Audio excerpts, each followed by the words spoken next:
नमस्कार dear students, स्वागत है आपका इस वीडियो में। और इस वीडियो में हम करेंगे कक्षा 10 का प्रश्नावली 5.2 के प्रश्न नंबर 9, 10 और 11 को। तो चलिए हम स्टार्ट करते हैं इस वीडियो को और करते हैं अपना प्रश्न नंबर 9, 10 और 11 के हल। तो देखिए प्रश्न नंबर 9 में हमसे क्या पूछा गया है कि यदि किसी एपी के तीसरे और 9वें पद क्रमशः 4 और -8 हैं तो इसका कौन सा पद शून्य होगा।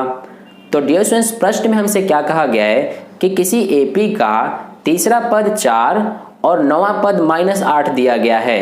हमें इसमें ये बताना है कि इसका कौन सा पद शून्य होगा, यानी कि हमें n का मान बताना है। ठीक है, तो चलिए हम इसका सॉल्यूशन करते हैं। अब हम सबसे पहले हम यहाँ पर लिख लेंगे जो हमें प्रश्न में दिया गया है। हमें प्रश्न में क्या कहा गया है कि एपी का तीसरा पद 4 है और 9वां पद -8 है, यानी कि तीसरा पद का मतलब क्या है, n कितना है 3, यानी कि A3 हमारा कितना है इसमें 4। ठीक है, इसके अलावा हमें कहा गया है 9वां पद -8 है, यानी कि A9 हमारा कितना है -8 है। ठीक है, अब हमें इसमें ये बताना है कि इसका कौन सा पद शून्य होगा, यानी कि हमें ये नहीं पता है कि शून्य कौन सा पद होगा, तो उसको हम nवां पद मान लेंगे, यानी कि an हो जाएगा हमारा 0। ठीक है, और हमें इसमें निकालना क्या है, n का मान, यानी कि n कितना है, कौन सा पद इसका शून्य है, ये हमें बताना है। तो देखिए इसको हम किस प्रकार से करेंगे, यहाँ पर हम दो समीकरण बनाएंगे। सबसे पहले कैसे बनाएंगे, ये हमारा A3 यानी कि तीसरा पद हमें 4 दिया गया है, यानी कि तीसरे पद का व्यापक रूप क्या होगा A + 2D, ये हमें कितने के बराबर दिया है 4 के। अब इसके अलावा ये A9 -8 है, A9 का व्यापक रूप क्या होगा A + 8D, ये कितने के बराबर दिया है हमें -8 के। ठीक है, अब यहां से हम क्या करेंगे, इसको समीकरण 1 का नाम दे देंगे और इसको समीकरण 2 का नाम दे देंगे। यहां तक क्लियर है। अब देखिए हम अब निशान चेंज करेंगे, ये प्लस का माइनस हो जाएगा, ये माइनस हो जाएगा और ये माइनस का प्लस हो जाएगा। यहां से ये सेम है तो कट जाएंगे। ये हमारे पास +2D और ये -8D कितने हो जाएंगे, प्लस माइनस माइनस, तो यहाँ पर 8 - 2 6 और ये D और ये माइनस का साइन बराबर के इधर +8 + 4 कितने हो गए, प्लस के 12 हो गए। तो यहाँ से -6D बराबर 12 है, तो अब हम D का मान निकालेंगे तो ये हमारा कितना आ जाएगा, ये 12, ये -6 इधर जाके भाग में आ जाएगा -6, तो यहाँ से 6 कम 6, 6 दूना 12, यानी कि ये हमारा कितना आ गया -2। तो इस तरह से हमारा D का मान कितना आ गया यहाँ पर -2। ठीक है, तो इस तरह से ये हमारा D का मान आ गया। अब हम क्या करेंगे कि जो ये D का मान आया है इसको समीकरण 1 में रख देंगे और समीकरण 1 में रखने पर हमें क्या पता चलेगा, अब A का मान। ठीक है, तो यहाँ पर सबसे पहले हम लिख देते हैं कि D का मान यानी D बराबर -2 समीकरण 1 में रखने पर, तो समीकरण 1 में रखने पर हमें क्या पता चलेगा, देखिए समीकरण 1 क्या है हमारे पास, A + 2D बराबर 4। तो यहाँ से A का मान निकालना है तो हम यहाँ पर A को एज इट इज लिखेंगे प्लस ये 2 गुणा D का मान कितना है -2 बराबर के 4। तो यहाँ से A प्लस ये 2 का -2 से गुणा होगा, कितना आ जाएगा -4 बराबर ये 4। तो A प्लस माइनस माइनस, तो A -4 हो जाएगा यहाँ पर बराबर 4। तो यहाँ पे A बराबर कितना आ जाएगा, ये 4, ये -4 इधर जाके +4 हो गया, तो A बराबर कितना आ गया हमारे पास 4 + 4 8। ठीक है, ये आ गया हमारे पास A का मान, ये आ गया D का मान। अब हम यहाँ से बता देंगे कि कौन सा पद हमारा शून्य होगा। तो इसके लिए हम क्या करेंगे, यहाँ पर ये हम यहाँ पर an = A + n - 1 गुणा D, ये वाला सूत्र अप्लाई करेंगे। ठीक है, तो देखिए यहाँ पर an का मान कितना है हमारे पास 0, तो an की जगह पे 0 लिखेंगे बराबर A कितना है हमारे पास 8, तो ये 8 हो गया, ये प्लस n हमें निकालना है तो इसको एज इट इज लिखेंगे और ये D कितना है हमारे पास -2, तो यहाँ पर आ जाएगा -2। अब यहाँ से ये 0 बराबर ये 8 प्लस ये n का -2 से गुणा होगा तो कितना आएगा -2n, और ये -1 का -2 से गुणा होगा तो माइनस माइनस प्लस, और 1 का 2 से गुणा 2 प्लस का आ जाएगा, और ये यहाँ से अब हम क्या करेंगे, ये 0, ये प्लस का 8 बराबर के इधर आ जाएगा, माइनस का 8 हो गया, और ये प्लस का 2 बराबर के इधर जाके -2 हो गया। इधर क्या बचा हमारे पास, -2n। ठीक है, अब यहां से देखिए ये -8 -2 माइनस माइनस प्लस, तो 8 और 2 10, ये माइनस का चिन्ह, ये 0 इसमें ऐड होगा तो इतना ही आएगा हमारे पास, तो ये -10 बराबर -2n हो गया। तो यहां से ये -10, ये -2 इधर आके भाग में हो गया, इधर क्या बचा n, यहां से माइनस कैंसिल, 2 एकम 2, 2 पंजे 10, तो हमारे पास 5 बराबर n आ गया, या फिर इसको हम n बराबर 5 भी लिख सकते हैं। तो ये हमारा n का मान आ गया। अतः यहाँ पर हम क्या कह सकते हैं कि इस AP का पांचवा पद क्या होगा, हमारा 0 होगा। तो यहाँ पर हम लिख लेंगे अतः AP का पांचवा पद 0 होगा। ठीक है, तो इस तरह से ये हमारा प्रश्न नंबर 9 का सॉल्यूशन कंप्लीट होता है। अब चलिए हम प्रश्न नंबर 10 का हल करते हैं। तो डियर स्टूडेंट्स, प्रश्न नंबर 10 में हमसे क्या कहा गया है कि किसी AP का 17वां पद उसके 10वें पद से 7 अधिक है, इसका सार्व अंतर ज्ञात कीजिए। तो डियर स्टूडेंट्स, प्रश्न नंबर 10 काफी छोटा और इजी है। इसमें हमें क्या करना है कि सार्व अंतर यानी D ज्ञात करना है, और इसमें हमें क्या कहा गया है कि AP का 17वां पद उसके 10वें पद से 7 अधिक है। ठीक है, इसका मतलब क्या है कि सबसे पहले हम यहाँ पर क्या करेंगे, ये लिख लेंगे कि हमें इसमें ना ही A और ना ही D हमें नहीं दिया गया है, तो इसको हम मान लेंगे। तो यहाँ पर सबसे पहले हम लिख लेंगे कि माना AP का प्रथम पद को हम यहाँ पर क्या मान लेंगे, इसको मान लेते हैं हम A, तथा इसमें हमें सार्व अंतर भी नहीं दिया गया है, तो सार्व अंतर को यहाँ पर हम क्या करेंगे, इसको मान लेते हैं हम यहाँ पर D मान लेते हैं। ठीक है, तो ये हमने यहाँ पर प्रथम पद और ये यहाँ पर सार्व अंतर मान लिया। अब हमें इसमें क्या कहा गया है कि जो इसमें 17वां पद है वो 10वें पद से 7 अधिक है, यानी कि A17 जो हमारा है ये क्या है, 10वें पद से 7 अधिक है। इसका मतलब क्या है कि A17 में से हम माइनस करते हैं A10 को, तो हमें कितना मिलता है, 7 मिलता है। ठीक है, आई होप आपको ये अच्छे से समझ में आ गया। नहीं समझ में आया तो एक एग्जांपल के थ्रू समझिए कि जैसे यहाँ पर मान लीजिए हमें कहा गया है कि जो दो संख्याएं हैं, एक तो 8 है और एक 5 है, तो हमें कहा गया है कि जो 8 है वो 5 से 3 अधिक है। इसका मतलब क्या है कि 8 में से अगर हम 5 को माइनस करें तो ये कितने के बराबर होगा, 3 के। सेम यही कंडीशन यहाँ पे भी है।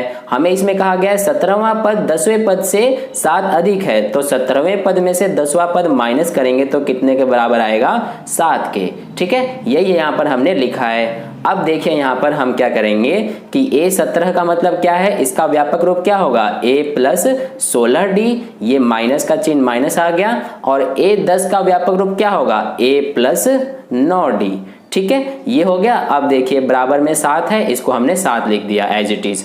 अब यहाँ पर हम क्या करेंगे, ये A प्लस 16D, ये माइनस A के आगे प्लस का है तो माइनस प्लस माइनस हो गया, और A ये माइनस प्लस माइनस, और ये 9D बराबर 7। यहाँ से प्लस का A और ये माइनस का A ये कट जाएंगे, हमारे पास क्या बचा, ये 16D माइनस 9D बराबर 7। अब यहाँ पर 16D में से 9D घटाएंगे तो कितना बचेगा हमारे पास, 7D बराबर 7। यहाँ से D बराबर कितना आ जाएगा, 7, ये बटे में 7 आ जाएगा यहाँ पर, तो ये हमारे पास आ गया 1, यानी कि D का मान कितना आ गया हमारे पास, 1। अतः यहाँ से हमें क्या पूछा गया है, सार्व अंतर। तो यहाँ से हम क्या करेंगे, सार्व अंतर लिख देंगे। सार्व अंतर कितना आ गया हमारे पास, 1।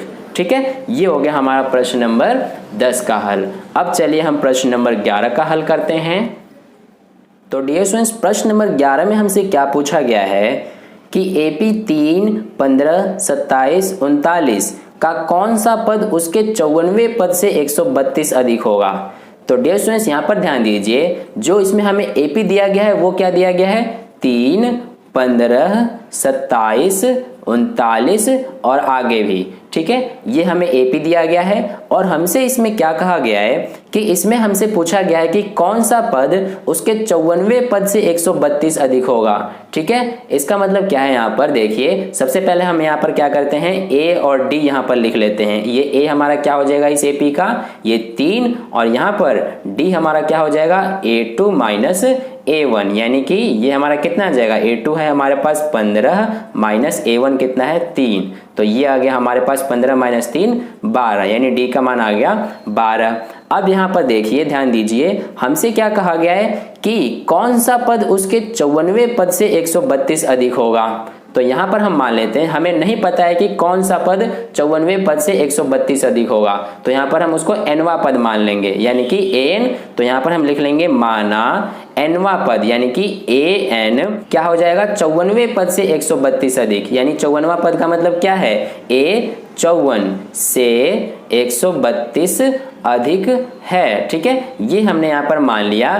क्या माना है हमने कि an A54 से 132 अधिक है। अब यहाँ पर देखिए, इसका मतलब क्या है कि अगर यहाँ पर हम an में से माइनस करते हैं A54 को, तो हमारे पास क्या मिलेगा, 132। ये सेम वैसे ही प्रश्न नंबर 10 की तरह ही है। इसमें भी हमें क्या कहा गया है कि जो इसमें हमसे पूछा गया है कौन सा पद, हमने इसको nवा पद मान लिया, तो ये जो है 54वें पद से 132 अधिक है, यानी कि an जो है हमारा, इसमें से अगर हम माइनस करें ये A54 को, तो हमें क्या प्राप्त होगा, 132। ठीक है, तो इस तरह से ये हमारा यहाँ पर बना। अब देखिए यहाँ पर an बराबर क्या होता है, यानी an का सूत्र क्या होता है, a प्लस n माइनस 1 गुणा d। ये हमने लिख दिया, ये माइनस का माइनस आ गया, और ये A54 का मतलब क्या है, इसका व्यापक रूप लिखेंगे a प्लस 53d।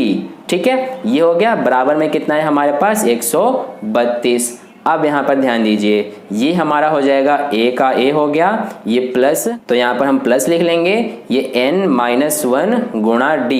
अब यहाँ पे ये माइनस, इसके आगे प्लस है, तो माइनस प्लस माइनस, और ये a, फिर यहाँ पे माइनस, ये प्लस माइनस हो जाएगा, और कितना है ये 53d बराबर 132। अब देखें यहाँ पर, ये प्लस का a और ये माइनस का a दोनों कट जाएंगे, क्या बचेगा हमारे पास यहाँ पे, ये n माइनस 1 गुणा d, और इधर माइनस 53d बराबर 132।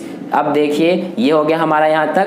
अब हम क्या करेंगे, यहाँ पर n माइनस 1 गुणा d, इसमें भी d है, और माइनस 53d इसमें भी d है, तो हम क्या करेंगे अब कि यहाँ दोनों में से हम d को कॉमन ले लेंगे, तो हमारे पास क्या बचेगा, अब ये n, ये माइनस 1 और ये माइनस 53 बराबर 132।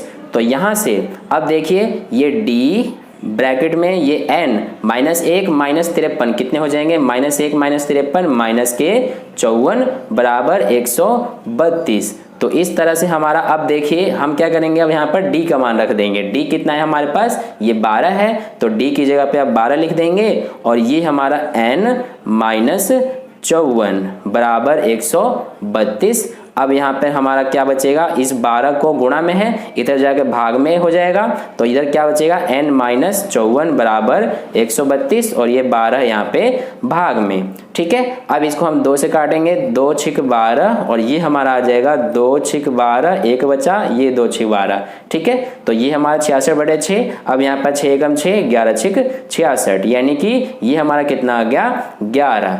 तो इस तरह से बाकी हम यहाँ पर कर लेते हैं। हमारे पास क्या आया है, n माइनस 54 बराबर 11। तो इस तरह से अब n का मान कितना आ जाएगा, n बराबर ये 11, माइनस का 54 इधर जाएगा, प्लस का 54 हो गया, तो n बराबर कितना आ गया, 11 प्लस 54 यानी कि 65। ठीक है, तो इस तरह से हमारा n का मान 65 आया। अतः यहाँ पर हम क्या कह सकते हैं कि जो हमारा 65वां पद है, यही 65वां पद 54वें पद से 132 अधिक होगा। ठीक है, तो इस तरह से हम यहाँ पर लिख लेंगे कि जो हमारा 65वां पद है वो 54वें पद से 132 अधिक होगा। इस तरह से हमारा प्रश्न नंबर 11 का हल होता है। तो इसी के साथ हमारा प्रश्न नंबर 9, 10 और 11 का हल कंप्लीट होता है। आई होप आपको तीनों प्रश्नों के हल काफ़ी अच्छे से समझ में आए हैं। मैंने काफ़ी आसान भाषा में आपको समझाने का प्रयास किया है। तो अगर आपको वीडियो अच्छा लगा है तो इस वीडियो को लाइक कर देना, और पहली बार वीडियो को देख रहे हैं तो चैनल को सब्सक्राइब करके नोटिफिकेशन बेल का आइकन प्रेस कर लेना, ताकि अगली वीडियो जैसी मैं अपलोड करूँ उसका नोटिफिकेशन सबसे पहले आपको मिल जाए। और अपने दोस्तों के साथ भी इस वीडियो को शेयर कर देना, ताकि उन्हें भी इससे हेल्प मिल जाए। और कहीं पर भी कोई डाउट है प्रश्न में तो आप नीचे कमेंट करके मुझसे पूछ सकते हैं, मैं आपको समझाने की पूरी कोशिश करूंगा। तो फिर मिलते हैं अगली वीडियो में नए प्रश्न के साथ। तब तक के लिए अपना ध्यान रखिए। धन्यवाद।